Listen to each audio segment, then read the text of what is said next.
What happens when the person you trust the most becomes your worst nightmare?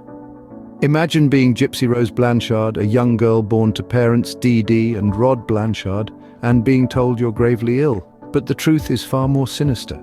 Your mother, the one you rely on, is making it all up. Dee Dee painted a picture of a daughter plagued by an array of health issues, convincing not just the wide-eyed public, but Gypsy herself.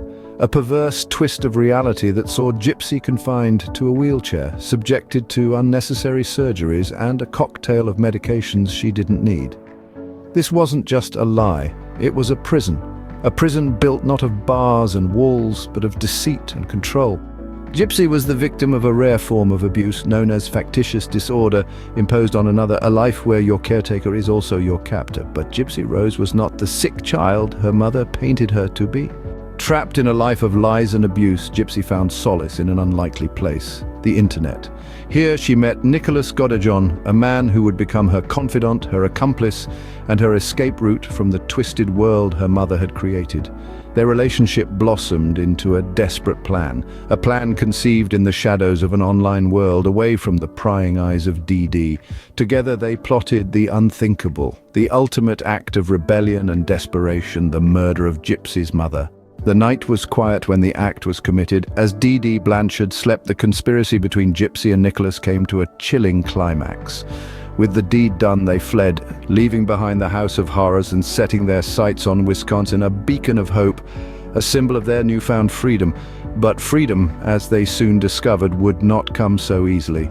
Justice, they say, is a double-edged sword. And so it was for Gypsy Rose Blanchard and Nicholas Godejohn, who were eventually apprehended and convicted for their disconcerting crime. After serving 8 years, Gypsy was granted parole, stepping into a world far different from the one she'd known. Her life post-prison has been a maelstrom of newfound freedom and glaring fame. From being a prisoner to her mother's twisted fantasies to finding herself in the public eye, Gypsy's journey has been nothing short of a rollercoaster ride. She's been thrust into the limelight, her story adapted into a series, and her persona dissected by millions. But with this attention has come concern. Gypsy's social media activity has raised eyebrows, her immature comments and overt bragging unsettling to some. It's clear that she's struggling to adjust to a life of normalcy, a life away from the spotlight that she's been under for so long. Many believe she needs to stay low-key, to learn to live like a regular person before embracing her celebrity status. Some even fear that she's exploiting her situation, manipulating the public's fascination to build a platform to become an influencer. In the end, Gypsy Rose Blanchard's story serves as a chilling reminder of the dark side of trust and the dire consequences of manipulation.